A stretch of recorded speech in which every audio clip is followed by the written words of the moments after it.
Good morning, everyone. I'm your Kevinly father, Kevin Williams. Today is a good day, just because nothing horrific has happened, so far as I know, while I was sleeping. So we're just going to get right into it because there's a ton of stuff happening right now. There's a Pentagon briefing going on that's live. This is a Republican gathering of people going to be mad about Afghanistan. Like I've said from the beginning, with the evacuation of Afghanistan, just wait. The last report I saw, after everyone was saying, oh, hey, we can't do this. There's no way this is going to result. Now, it could go very, very wrong, but as of right now, over 50,000 people have been evacuated from Afghanistan in a week. 50,000 people. That's pretty damn impressive. That's about half the number of people as kids you'll find in an IKEA ball pit on a Saturday. It's nothing to laugh at. Let's get right into it, folks. Here we go. Standing behind me. That's Steve Scalise. He's minority whip right now, I believe, in the House. Many of my House colleagues, and especially a number of members of Congress who served in Afghanistan. And the first thing we want to say to all of those men and women who served our great country is thank you for your service. And to those Americans who are still abandoned behind enemy lines, I think IKEA got rid of the ball pits. I don't know if IKEAs have ball pits anymore, but come on, they should. I want to let you know you are. By the way, the McDonald's, a lot of places with places, blah blah blah. They got rid of the ball pits because of an internet rumor about needles, syringes being in ball pits that never happened. It's just an urban legend. Our top priority, our number one priority here as House Republicans is to make sure every single American who has been stranded behind enemy lines is safely returned. They're not stranded. They're not. They are being evacuated currently. The State Department has lines of communication open to any American who wants to leave. Remember, back in April, the State Department said, get the hell out. We strongly advise you to get the hell out as soon as possible. Not make some preparations, pack a lunch, get out. Returned home to the United States. That should be all of our focus this week. Hey, Deidre. Good to see you, Deidre. Feel free to reach out to other people in the chat thing and stuff.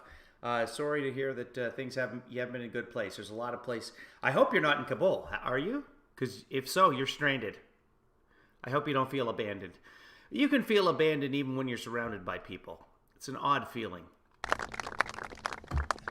It's really disgraceful that Speaker Pelosi this week brought us back to raise taxes on Americans here at home rather than to help come up with a strategy to rescue Americans that President Biden abandoned in Afghanistan.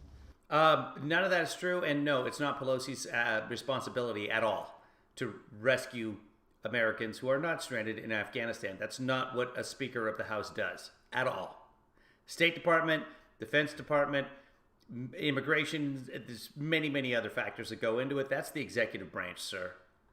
That's what we should be doing here. In fact, some of my colleagues have legislation to help aid and expedite the ability to get Americans back.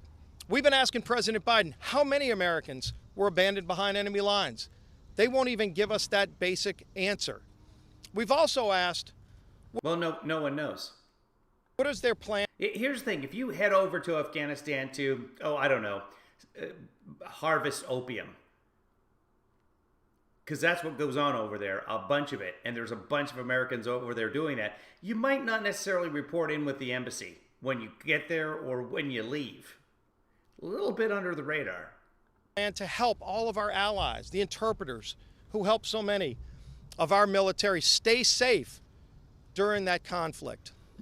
Another question that's been asked a lot is who has an accounting of all of the American equipment and technology that are now in the hands of the Taliban to use against us. This is a terrorist organization. Well, we're not going to be there. See, that's the point. We're getting the hell out so Americans stop dying in Afghanistan. That's what we're doing this for. thank you very much to everybody who served. But yeah, the point of being there to rid it of Al-Qaeda was over 18 years ago. The Taliban, and they now have control of a... That's an exaggeration. It was over 15. Nobody knows. Country. The bottom line is American men and women, brave service members, serving this country, somebody's son, somebody's daughter, they've been dying, and we would like that to stop. Because of President Biden's failed policy. We still have an open southern border. We don't. That's a complete lie. That's nonsense. Many of us have been down to that border. What we see is alarming. Our Border Patrol agents tell us that it's a wide open border. In fact, it's not. The drug cartels of Mexico have more control of the southern border right now than the Biden administration. That may in fact be true. Yeah, because they will just fucking kill you. We've seen people... I mean, if you want the Biden administration policy to be shoot on sight, then that's on you, Steve. Steve's been shot before. So I guess if he's recommending it? People on the terrorist watch list come across our southern border and get... It's a good point. He was shot on the baseball field. Hasn't played since. He has. No, I shouldn't give him a hard time for that. In no way endorsing shooting Steve Scalise or anyone ever. Unless they're threatening another human being's life. Like walking over the border with your family. Do not shoot immigrants.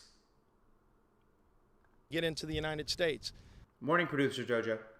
That's even more of a concern now that a terrorist organization doesn't just have a foothold to train terrorists to come back to the United States.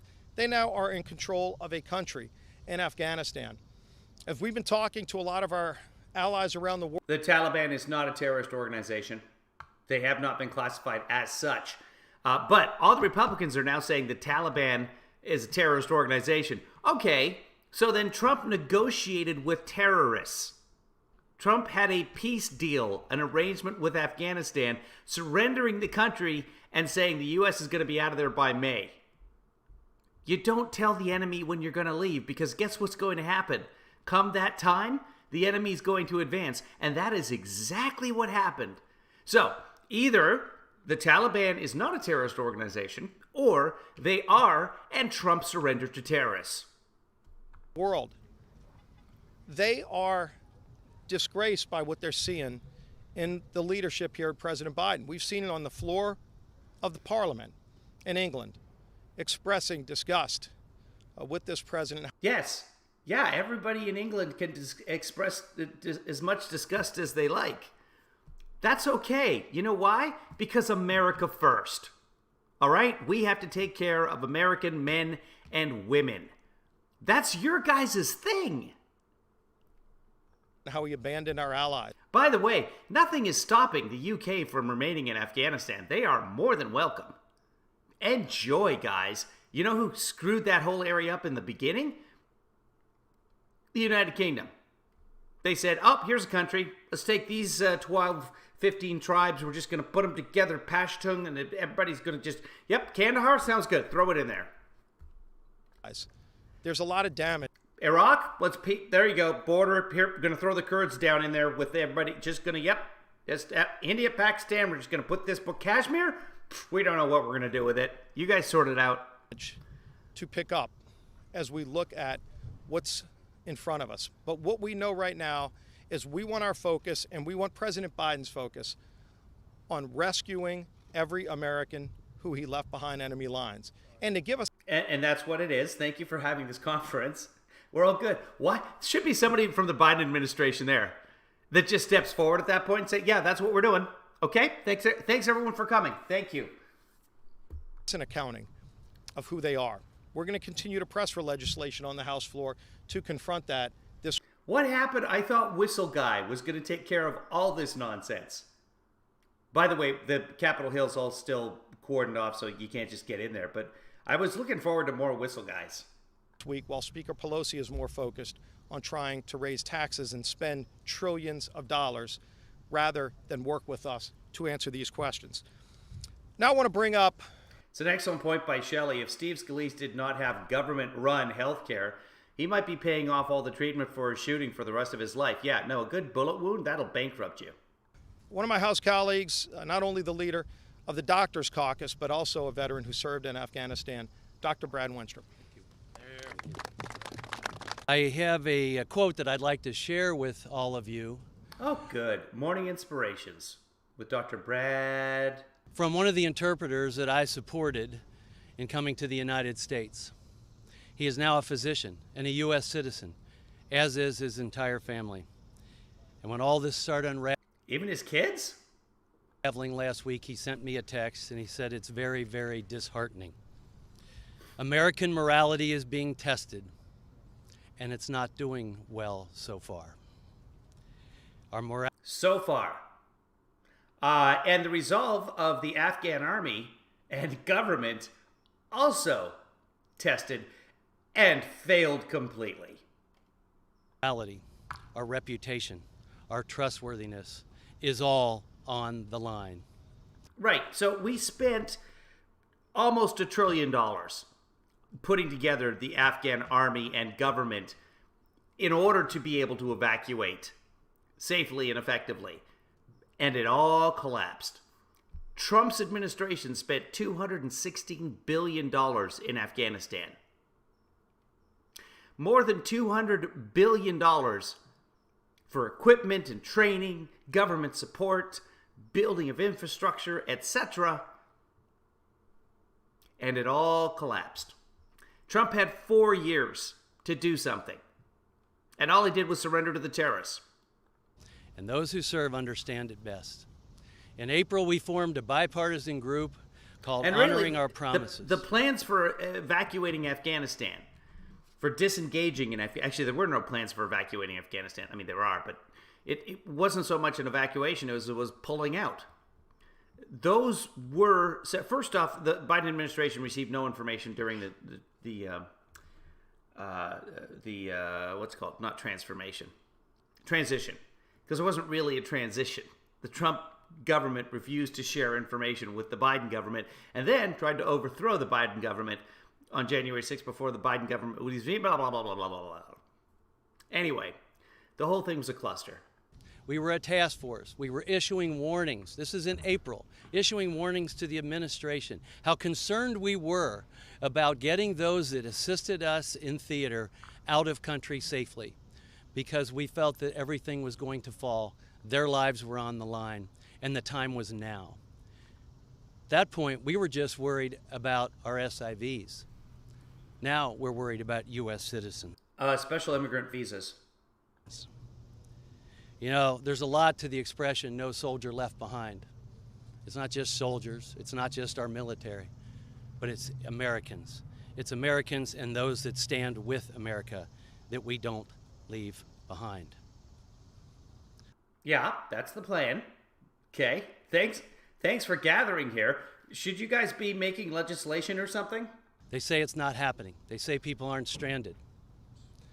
A friend of mine came home from Afghanistan about 5 weeks ago, a trauma surgeon, and he got a text from one of his patients who was shot in the leg and has trouble walking right now, who said he's in hiding. He said he got a text from the Taliban that said, "We know who you are. We have all the government data. We're hunting you down. Turn yourself in, because we're hunting you down otherwise." Wow. Well, that guy, whomever that guy may be, he should have had his paperwork all done last year when the Trump wasn't doing any special immigration visas. They just stopped. They're like, yeah, we're not taking care of this right now. We've already surrendered to the Taliban. We're getting out of here in May. Oh my God, said everyone who helped us during the effort. Hey, if you guys are leaving, I got to get out of here. They're going to kill me and they're going to kill my family. Can I please get out of here? Sure, just fill out these forms and we won't process them. That's what happened. His response was, "I'm dead either way." You know, Well, I'm praying for that guy and all of the people that helped. And I've been saying, and this is a huge problem with the Biden administration as well. But at least the Biden administration was trying to process the paperwork and get people out. Plus, again, the Biden administration was hoodwinked by the Afghan government and by the soldiers, the Afghan army. The same thing with Trump. Trump sat there with Ghani, the president of Afghanistan, and said, hey, this army's got great spirit. The esprit de corps is just wonderful. That's what I've heard. It's like nobody's ever seen before. I serve on the Intelligence Committee. We had our brief last night. I left that with far more questions than I had answers. That's the story of your life, Brad. At this time, we think it's important. We have a tremendous wealth of knowledge and experience within our conference. And today you're going to hear from many of our veterans that serve in Congress, that served in Afghanistan, and touch on different points of what's happening today and some of their feelings and emotions. And with that, I'd like to turn the microphone over to my friend and veteran, Jim Banks. Okay, so Jim Banks is the idiot who was not allowed to serve on the 1/6 investigation, the January 6th investigation of the Dribble War, because he claimed it was all the administration's fault. And it was the Biden administration to which he was referring that was not an administration yet. Thank you, Dr. Winstrup, and thank you to the Whip for all that you do for our veterans and our service members. I wore the uniform proudly in 2014 and 15 when I deployed to Afghanistan, and I served on the front lines of the effort there to train, advise, and equip the Afghan Army and the Afghan police. And as a foreign military sales officer, my job was to help on the front end and the back end of acquiring American military equipment to turn it over to the Afghans and train them on how to use it. So you can imagine that was your job, to give weapons to the Afghans. Okay. Imagine how shameful I find it that today all of that equipment has fallen into the hands of the Taliban. Yeah, that is shameful. You are absolutely right. I'm 100% with Banks on this one. Because of the negligence of this administration. That nothing to do with this administration. They continued that policy. The thing that you did, the Biden administration did that. The Biden administration didn't collapse the army. Now, we don't know if this is true, but the Washington Post claims that it is, and they're usually pretty good about things like news.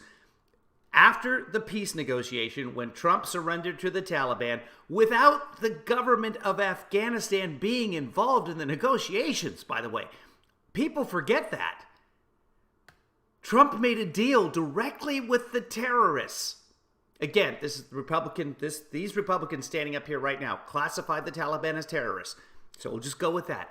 Trump made a deal with the terrorists, and immediately after that, the terrorists started going throughout the country, negotiating and paying off the warlords, etc., the different tribes that are in Afghanistan, getting in touch with people who are in the army saying, here's what's going to happen. You guys are going to give up, we're going to march in, we're going to take over the country again. Or we're going to kill your family and everyone you love. It's up to you. They spent months doing that, and then when they wanted to, they began the march and took over the country in 11 days. Because you gave them a ton of equipment, and they were no good. As it turns out, they didn't have great esprit de corps. And the hasty retreat that they led out of Afghanistan, they have left $85 billion worth of American equipment in the hands of our enemy, the Taliban. They left it in the hands of the Afghan army. The Afghan army left it in the hands of the Taliban. 75,000 vehicles, over 200 airplanes and helicopters, over 600,000 small arms and light weapons. The Taliban now has more Black Hawk helicopters than 85% of the countries in the world. Yeah, there would be no reason for 85% of the countries to have our helicopters. We don't give our helicopters to, let's say, China, Iran, Russia. We don't just... Malawi does not have any Black Hawk helicopters. But it's not just weapons. They have night vision goggles, body armor, and, unbelievably, the Taliban now has biometric devices which have the fingerprints, eye scans, and biographical information of all of the Afghans who helped us and were on our side over the last 20 years. So then let's concentrate on getting those people and the Americans out safely, shall we? Rather than going Rambo style in there and bragging about it, how about we do this diplomatically and carefully? Surgically. It's too bad none of these guys are doctors. There is no plan by this administration to get those weapons back. There is no plan to account for any of this equipment or these weapons. That is not true. I can tell you that... I mean, he's literally holding an account of these weapons. He's just read us an account of these weapons. But yeah, no one knows. Members of the Armed Services Committee on the Republican side will be fighting for amendments to the National Defense Authorization Act next week when we mark up that important bill to do what the Biden administration has failed to do. Let me be very clear. Night vision goggles is NVG Liberty.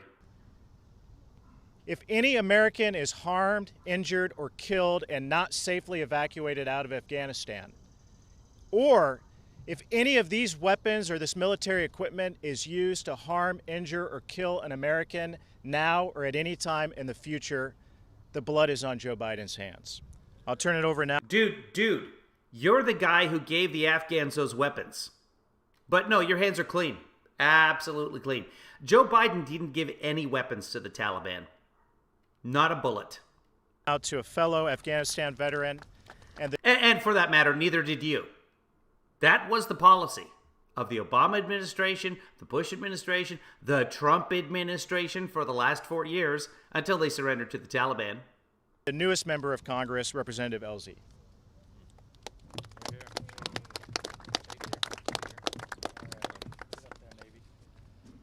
Thank you. My name is Jake Elsie. As you mentioned, I'm one of the newest members. Oh, I thought it was LZ, like they were using his initials. Hey, let's go. What's up, LZ?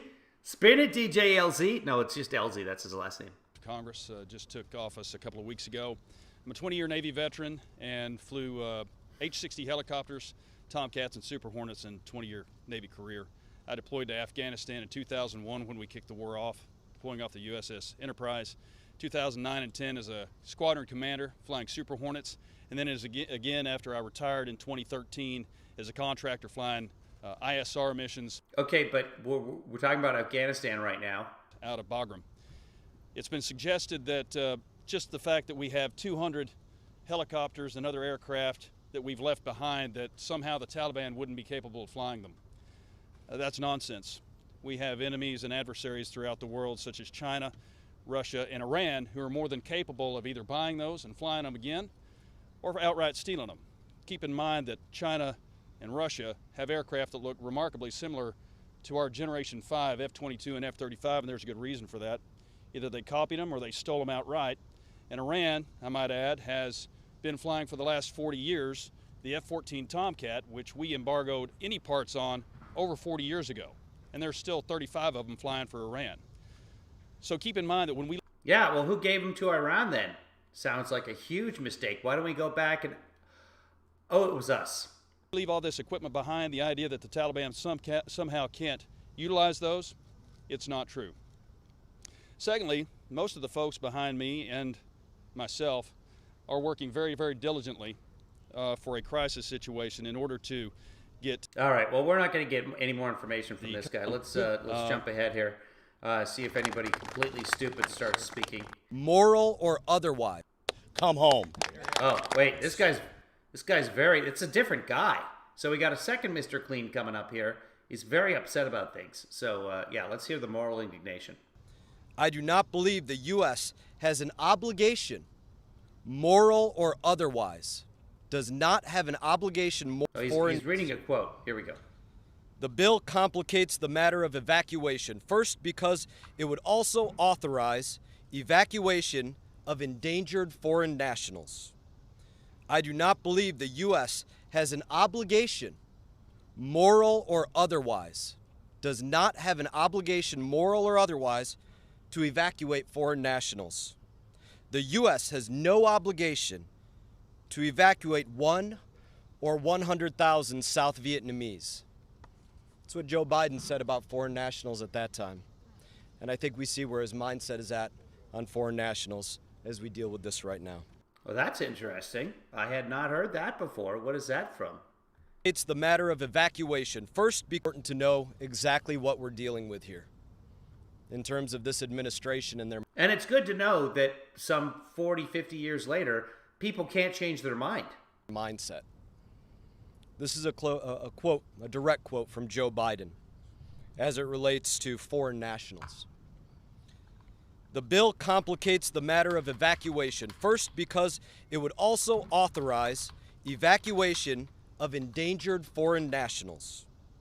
I do not believe the U.S. has an obligation, moral or otherwise, does not have an obligation, moral or otherwise, to evacuate foreign nationals. The U.S. has no obligation to evacuate 1 or 100,000 South Vietnamese. That's what Joe Biden said about foreign nationals at that time. And I think we see where his mindset is at on foreign nationals as we deal with this right now. There's a lot to be said. I'm going to pass this to Representative Gonzalez. I can't find that quote. Doesn't mean it doesn't exist, but Google, unfortunately, is terrible. They're going to show you the most recent news first. And of course, all the recent news first is, yeah, we need to get everybody out there. We have a moral obligation to do so from President Biden. So, but if you want to go back 50 years and find Joe Biden saying something about a specific situation, yeah, I guess go right ahead. I'd argue right now is more. By the way, Trump was saying the same thing about Afghanistan. Everything should be shut down until we figure out what the hell is going on. Because, you know, Muslims. Dangerous to Americans than that first day that we went in 2001. Why? Because we have no intelligence. This administration has given up the high ground on intelligence when we are trying to extract Americans. It is absolutely unacceptable. We need to focus on one thing, getting our Americans home and getting our Afghan partners home in any form or fashion. Go any parts to Afghanistan, not some arbitrary deadline, not some... I did a search on Google for that quote from Biden from 1960 to 1980. I can't find it. Again, it doesn't mean it's not out there in the libraries of Congress, but okay. One single outlet. Kabul is not going to be enough. We're going to have to go other places. This administration has to be willing to go to wherever Americans stand, in the most rural areas, in the most urban areas. Okay, fine. And that's, right now we're getting out as many as we can before something hits the fan. Oh, that rhymes. Let's make a song. Everything is at stake. During a time of crisis. Yeah. Into hiding. Oh. I leave this up as a reminder. Military was sent to a school principal. Told him that if he didn't get out of town, he would be beheaded within 24 hours. It's show and tell. You know what his crime was? What? Teaching girls. He stood his ground. Uh-huh. They didn't get him, but they got his brother, beheaded him, burnt the school to the ground, chased him, his family, into hiding. I leave this up as a reminder of the evil that we're dealing with and what we're condemning. And the evil that Trump negotiated a surrender with. These people to.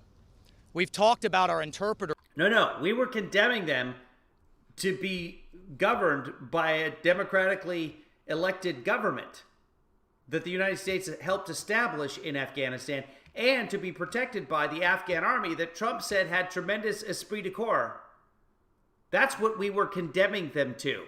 And what happened? That completely dissolved. The thing that Trump spent the last 4 years building and then surrendering dissolved. Why? Because Trump didn't let the government be part of the negotiations for the future of Afghanistan.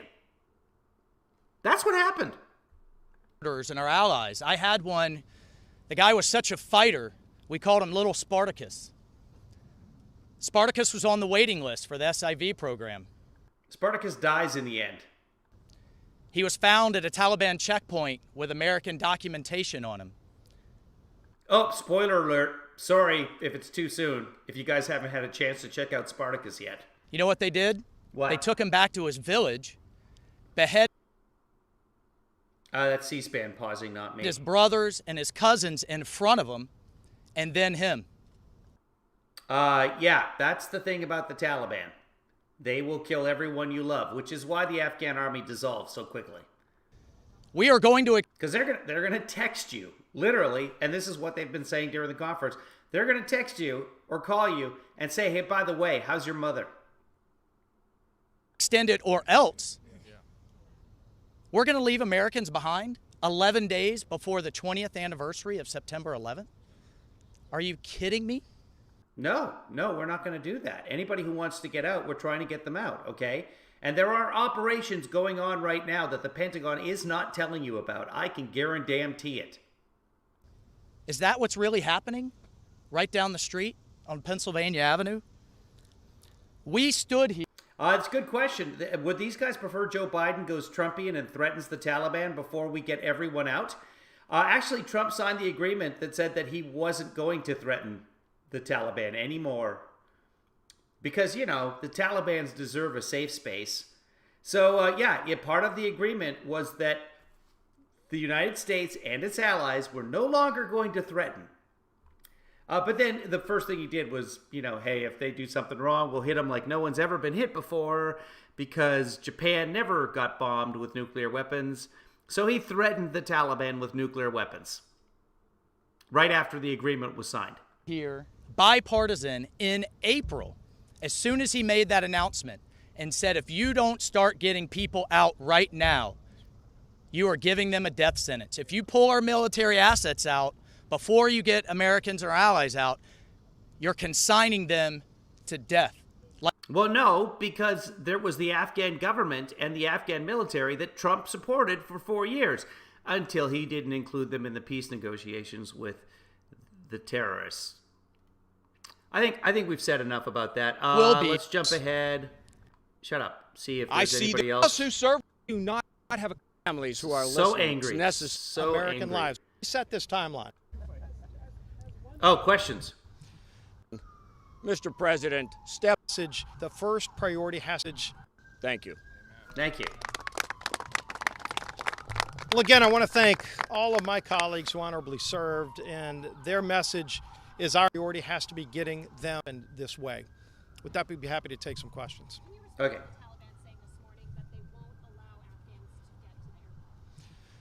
Something about the Taliban said this morning they won't allow Afghans to something.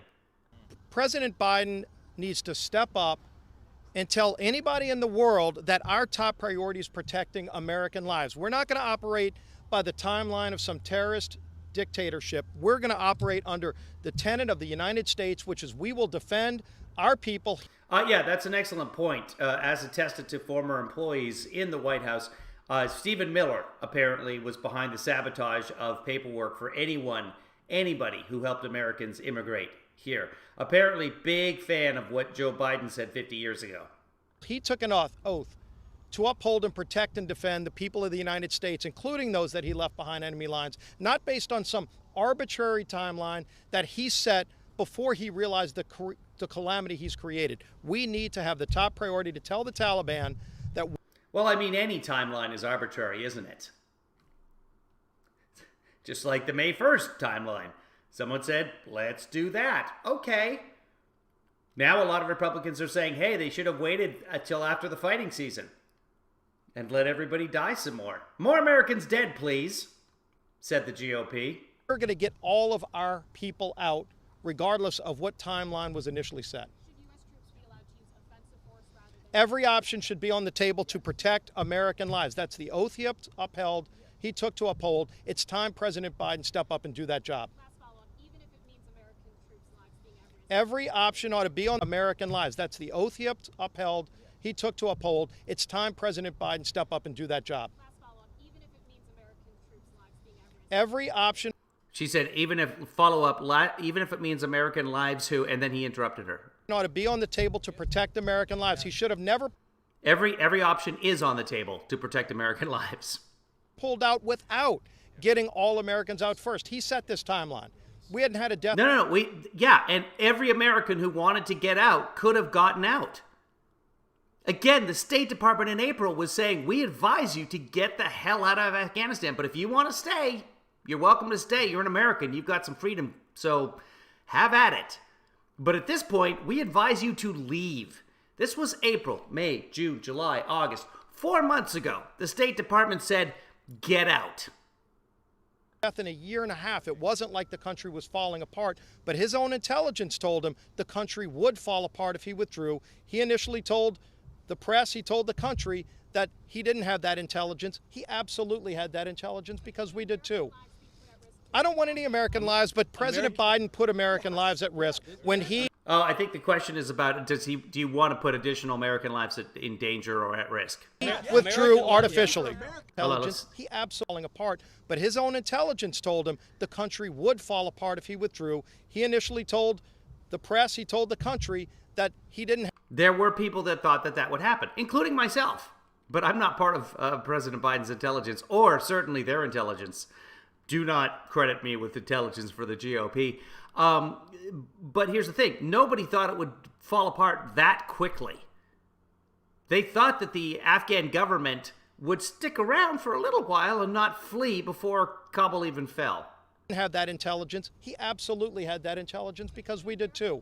And none of the intelligence said it would happen before the evacuation was complete. I don't want... I should say withdrawal. Fall apart if he withdrew. He initially told the press, he told the country that he didn't have that intelligence. He absolutely had that intelligence because we did too. I don't want any American lives, but President Biden put American lives at risk when he withdrew artificially. Artificially? What does that even mean, when he withdrew artificially? They're just making nonsense up now. He said an arbitrary timeline. No, here's what we're going to do. Here's how we're doing it. Americans who are in Afghanistan, get the fuck out. That's what he did. We will be done by September 11th. Yay, we're finally getting out of Afghanistan, said America. Now, it's an artificial withdrawal. It should have been they should have let it happen organically as our soldiers retired or passed away. Let God make the decision for the pullout. American lives are at risk right now. Joe? Yes, American lives are at risk right now. They are always at risk in Afghanistan. That's why the State Department said, get out. Joe Biden, President Biden. That's C-SPAN pausing. Set the date of August 31st. That was supposed to be his deadline. It was September 11th. It's now their deadline. It's totally turned the table. And the table... Right, and Trump said it was going to be sooner than that. Trump said set that deadline of May. But that wasn't arbitrary. It was set for it to turn by the president and the actions that we have taken. Yes, sir. It's the video's pausing. One who flew into Tehran at the height of the hostage crisis. Some of us have been there before. Two questions. One, are you aware that there's a view that this is not by accident, but this is a payment to China on the behalf of Biden because of what's happened so far? And second, that in fact there is an opposition movement within Afghanistan. There's been demonstrations, there's a large number of people who have 20 years of freedom, and they're not going to tolerate it. The second part of the question is, are you aware there's a bunch of demonstrations in Afghanistan? The people have had 20 years of freedom, and they're not going to tolerate the rule by the Taliban, according to this gentleman who's asking questions. And there was something about the previous hostage crisis as well. So I'm not sure. I can't hear everything the reporter's asking.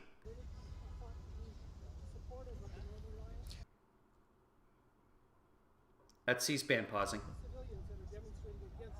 Yeah, I won't comment on rumors because there are a lot of rumors about what President Biden may or may not have committed to in advance with others over there.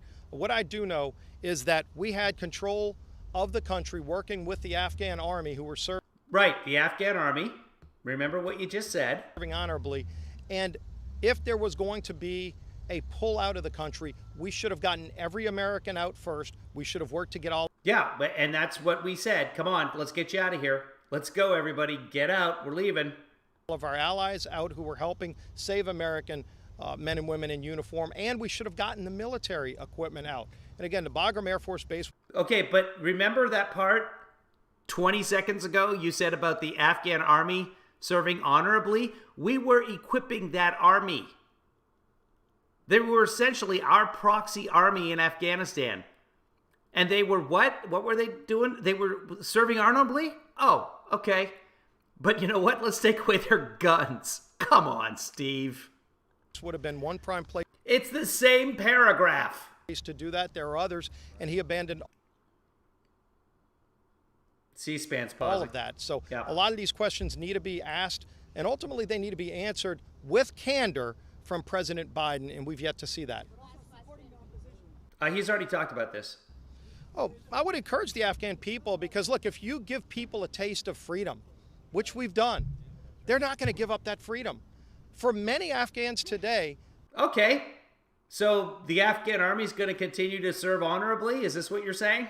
They only know freedom for over 20 years. And so to think that the Taliban are going to be able to come in and go back to the barbaric days of the past, I think they're going to recognize there will be a rise and ultimately resistance to Okay, well then we're good then.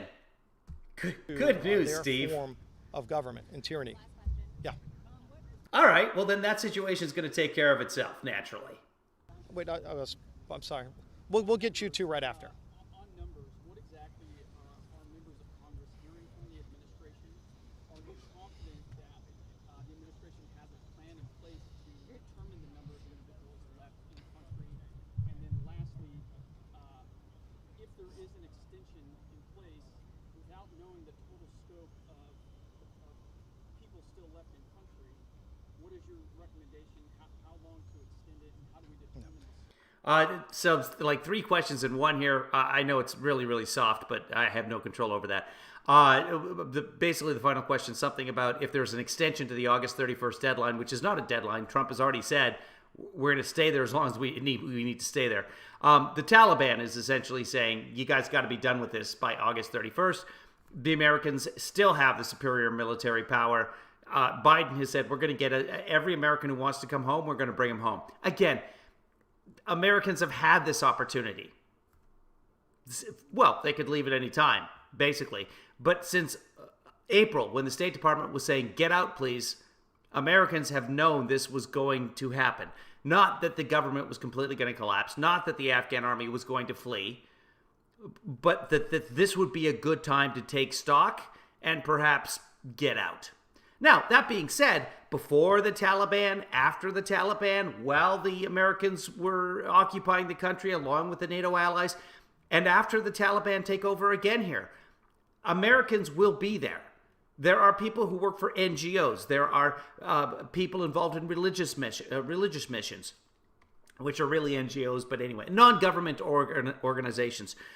Diplomats. There will be Americans in country. There will be Americans who do not want to leave Afghanistan. We can't force them to. And that's pretty much everyone who's in Afghanistan. Well, the first thing